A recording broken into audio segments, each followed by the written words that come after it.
Aê, santidade! Bem-vindos a mais um vídeo Aprendi com o Monsenhor Jonas Abib. E você, aprendeu o que com o Padre Jonas? Já vai deixando aqui no comentário e já vou agradecendo a você que sempre deixa seu comentário aqui nessa playlist, ó.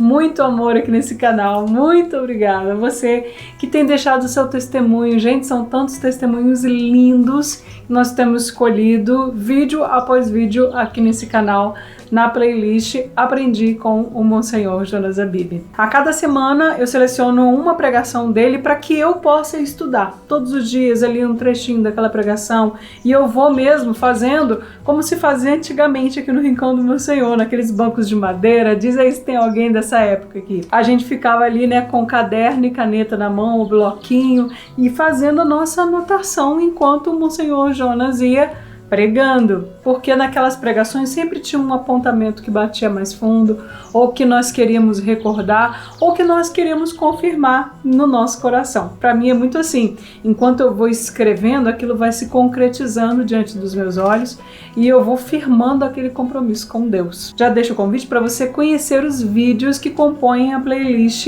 Aprendi com o Monsenhor Jonas Abib. Todos esses vídeos têm na descrição o link da pregação na qual eles foram inspirados, tá? Então na descrição do vídeo de hoje também tá linkada a pregação que eu estudei durante a última semana. Todos os dias parar um pouquinho, ouvir um trecho daquela pregação, deixar as anotações, fazer meus compromissos com Deus diante de uma pregação de um verdadeiro profeta dos nossos tempos. A pregação dessa semana se chama A Fé Realiza Milagres. Ela é de 2016, de setembro de 2016. E ela acontece no Santuário do Pai das Misericórdias durante a Santa Missa. É a homilia de uma Santa Missa. O Padre Jonas já vai ali costurando a liturgia e falando da referência da primeira leitura, onde São Paulo precede até mesmo os evangelhos, narrando aquilo que aconteceu na Santa Ceia, no momento da Santa Ceia. São Paulo é o primeiro que nos transmite, essa transmissão que veio dos apóstolos e que vai chegando até nós, nos chega através de São Paulo na carta aos Coríntios. São Paulo já vai exortando os primeiros cristãos para que no momento em que se reúnem para a ceia, para que nesse momento não exista divisões, sabe? Aquelas pessoas que traziam uma comida melhor e que se separavam das outras, os mais pobres que ficavam separados em outro canto. E São Paulo já vai dizendo que no nosso meio não pode ser assim. Não deve haver divisão entre nós, entre ricos e pobres, entre os que têm e os que não têm, os que trouxeram alimento, não trouxeram.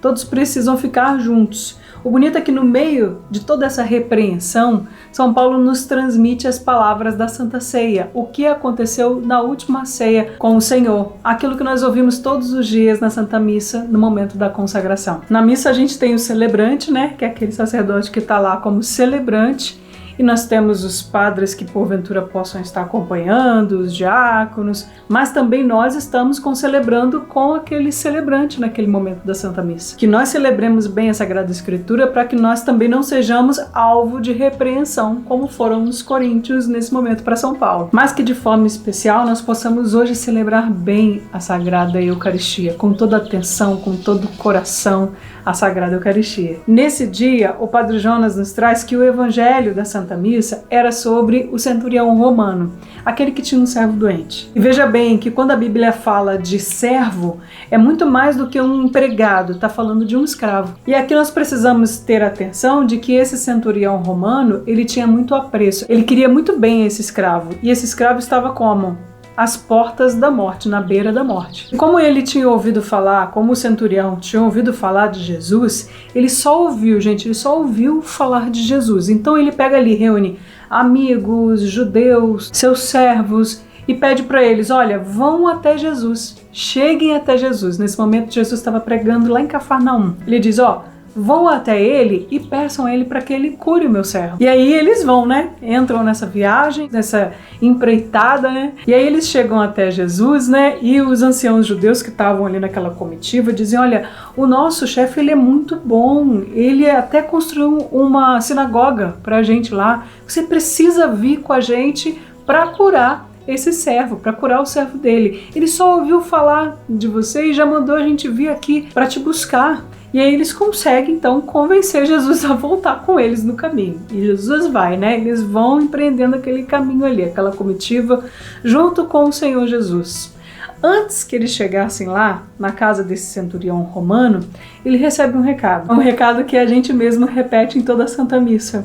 Senhor, eu não sou digno de que entreis em minha morada. Oh, meu Deus, vai dizer uma palavra e eu serei salvo. Basta uma palavra e meu servo vai ficar curado. Gente, que emocionante, né? Naquele momento que Jesus recebe esse recado, eu não sou digno de que você entre na minha... Eu fico até arrepiado. Eu não sou digno de que tu entres na minha casa. Pensa bem, eu sou um centurião romano. Eu estou abaixo de alguns em autoridade, mas eu também tenho outros servos, tenho outros soldados a quem eu comando. Eu não sou digno de que você venha até a minha casa. Eu tenho escravos, aqueles a quem eu digo vai, ele vai. Eu digo ele vem, ele vem. Eles me obedecem. Diz só uma palavra e meu servo vai ser curado. Jesus fica admiradíssimo de ver tanta fé naquele homem. Veja bem, ele era um homem pagão, ele era um centurião romano. E ele ainda atesta no recado dele, o senhor não precisa nem chegar na minha casa não. Daí de onde o senhor está, eu não sou digno de te receber. Mas daí onde está, diz uma palavra para o meu servo ficar curado. E realmente foi assim que aconteceu.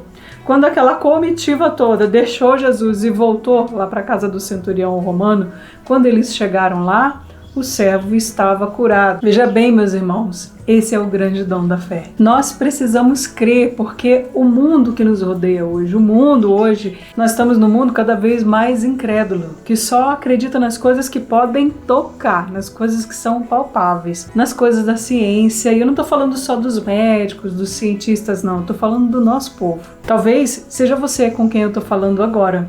E o Padre Jonas vai falando assim durante a homilia, ele diz assim, talvez você seja um desses que só acreditam nas coisas que se pode tocar. No momento ele está bem no ambão da palavra, assim, um ambão de madeira, ele vai batendo assim, sabe, na madeira do ambão e vai dizendo, você só acredita nisso, você só acredita nas coisas que você pode tocar. Talvez seja você mesmo que está me escutando agora. Quanta gente é assim. Só que na fé, a fé vai exatamente para o lado oposto disso que nós estamos dizendo. Na fé nós justamente não sabemos de nada. Nós não temos nenhuma esperança, mas nós acreditamos. Nesse momento da homilia, o Padre Jonas se recorda de um acidente que aconteceu, foi exatamente nessa época de 2016, quando o seminarista William, que estava nesse acidente, foi gravemente atingido, ficou entre a vida e a morte, né? Então o que o Padre Jonas fez nessa época? Ele foi às câmeras, foi à frente das câmeras e ele lançou o SOS William, que nós rezássemos pelo William. Veja bem que era uma situação onde os médicos já não davam mais nenhuma esperança para aquele que hoje é o Padre William, padre da Canção Nova. Naquela época, ele era apenas um seminarista. E naquela semana que o Padre Jonas estava pregando, estava fazendo essa homilia, naquela semana o médico tinha entrado em contato e disse, olha, começamos a ver assim uma esperança lá no fim do túnel, nós começamos a enxergar uma pequena melhora. E é nesse momento que ele recorda ao nosso coração. Eu preciso recordar isso ao seu coração agora. Eu não sei o que está passando, mas eu preciso te dizer, a fé realiza milagres. Você pode até mesmo dizer junto comigo de novo, a fé realiza milagres. Eu quero ver milagres porque o meu Deus é um Deus de milagres. A minha fé é capaz de transportar montanhas. Pela fé eu verei os milagres que o meu Deus quer realizar na minha vida. Basta que eu acredite. Senhor, eu creio, mas aumenta a minha fé. Vem em socorro à minha falta de fé. Nessa hora nós recordamos uma mulher que teve uma fé fora do comum. Ela estava lá, aos pés da cruz de Jesus. Ela viu a situação de Jesus. Depois ela se posicionou com o seu filho morto nos braços. Maria se posicionou ali com o seu filho, ela recebeu o seu filho nos braços. E o Padre Jonas, nessa hora, vai na direção da imagem da Pietà. Vou deixar aqui uma imagem da Pietà que tem no Santuário do Pai das Misericórdias. É uma réplica belíssima da Pietà que nós temos aqui no Santuário do Pai das Misericórdias. E o Padre Jonas ainda diz assim, olha, essa imagem é muito bonita, porque o filho que Maria recebeu nos braços, a forma como Jesus estava, era muito dura, era muito difícil ver aquele filho todo lenhado. Eu gostei até dessa palavra que o Padre Jonas falou, porque tem tempo que eu não ouvi essa palavra. Ele estava todo lenhado. Foi um homem que caiu muitas vezes, que se levantou muitas vezes na Via Crucis. Até existem relatos de que Jesus já quase nem tinha um dos olhos, né, de ser ferido, de ser machucado no caminho. E naquele momento estava totalmente flagelado, totalmente lenhado. E naquele momento, Maria recebe o seu filho no colo, aquele filho morto no seu colo. E ela acredita. Ela acreditou em quê, gente? Durante a sua vida, Jesus ressuscitou o filho da viúva de Naim. Jesus ressuscitou a filha de Jairo, principalmente a ressurreição de Lázaro, né? Durante a sua vida, Jesus ressuscitou Lázaro. E os apóstolos que viram tudo aquilo se esqueceram, mas Maria não se esqueceu. Jesus disse da sua paixão, do horror da sua paixão, da sua morte, dos horrores que ele passaria na sua morte. Ele disse isso. E ele disse também que no terceiro dia ele haveria de ressuscitar. Todos esqueceram. Maria não se esqueceu. O que ela fez? Ela acreditou. Então, ela acreditou. Ela não sabia como é que ia se dar isso, porém ela acreditou. Mesmo estando ali com o seu filho morto nos seus braços. Tem um apontamento muito importante que o Monsenhor Jonas traz nesse momento da pregação. Ele fala sobre o Santo Sudário, sobre as marcas do Santo Sudário, e eram essas marcas que Jesus trazia naquele momento ali, no colo da mãe, no colo de Nossa Senhora. Como é linda a narrativa de que através do Santo Sudário foi que se descobriu que quando Jesus chegou para ser crucificado, de tantas quedas, de tanto ir com o rosto, desculpa a palavra, né, com a cara no chão, quantas vezes o rosto de Jesus foi sendo desfigurado, inclusive o olho, né, a narrativa que fala de que Jesus chegou sem enxergar de um olho, com o olho já quase todo destruído, vem do Santo Sudário. Portanto, o corpo do seu filho, o corpo de Jesus, que Maria tinha ali aos pés da cruz, no seu colo, era um corpo todo lenhado. Mas ela estava tranquila, viu? Apesar de toda a dor, apesar de todo o sofrimento que ela estava passando ali, aos pés da cruz, Maria estava tranquila. Ela acreditou. Como que ia ser a ressurreição do seu filho? Como? Se ao longo de sua vida Jesus havia ressuscitado a tantos outros, mas quem é que ia ressuscitar Jesus? E que bonito ver que no Evangelho narra que a primeira pessoa a quem Jesus apareceu depois da sua ressurreição foi Maria Madalena. Mas existe uma crença piedosa de que a primeira pessoa a quem Jesus apareceu foi a sua mãe, de que ele foi até a casa onde ela estava e apareceu ressuscitado para ela. Claro, isso seria mais do que justo, né? Aparecer para sua mãe e mostrar, olha mãe, aqui agora o meu corpo glorioso, o meu corpo ressuscitado. Aquele corpo que ela concebeu, aquele corpo que ela viu ao longo da Via Crucis ser totalmente lenhado, que ela recebeu aos pés da cruz. Agora ela vê aquele corpo ressuscitado. Isso é fé. É essa mãe, essa Pietà, com o filho nos braços, o filho todo machucado e morto nos braços. É essa mãe que olha para mim e para você hoje e diz, vocês precisam aprender a ter fé. Meus filhos, acreditem. Vocês precisam ter fé e vocês precisam treinar a fé. A fé exige treino, é um exercício. É acreditando, é vendo as maravilhas de Deus. É assim que, de pouquinho em pouquinho, a nossa fé vai se exercitando, a nossa fé vai sendo treinada. É Nossa Senhora falando para mim, Nossa Senhora falando para você. Meus filhos, acreditem. Acreditem como aquele centurião romano, antes mesmo de Jesus chegar na casa dele, já mandou o recado, eu não sou digno, mas diz uma palavra, Senhor, e o meu servo vai ser curado. Diz uma palavra, basta uma palavra. É assim que a gente vai exercitando a nossa fé.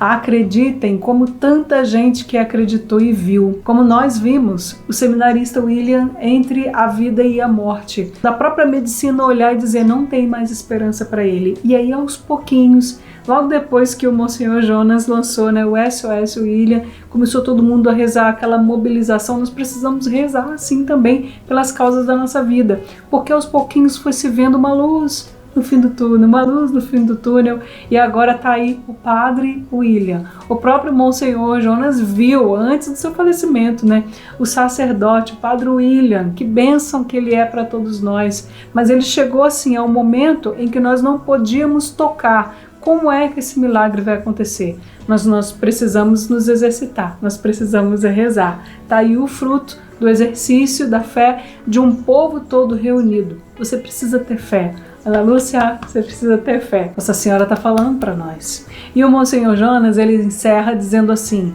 eu preciso ver em você um homem de fé. Eu preciso ver em você uma mulher de fé. Amém. Já vou indo para o encerramento e agradecendo. Você que ficou até aqui comigo. Gostou do vídeo? Não esquece, deixa um joinha, compartilha. E se você ainda não é inscrito por aqui, se inscreve no canal. Isso vai fortificar para que o nosso conteúdo alcance mais e mais pessoas que hoje precisam se exercitar na fé. E que Deus te abençoe, hein? Tchau, tchau.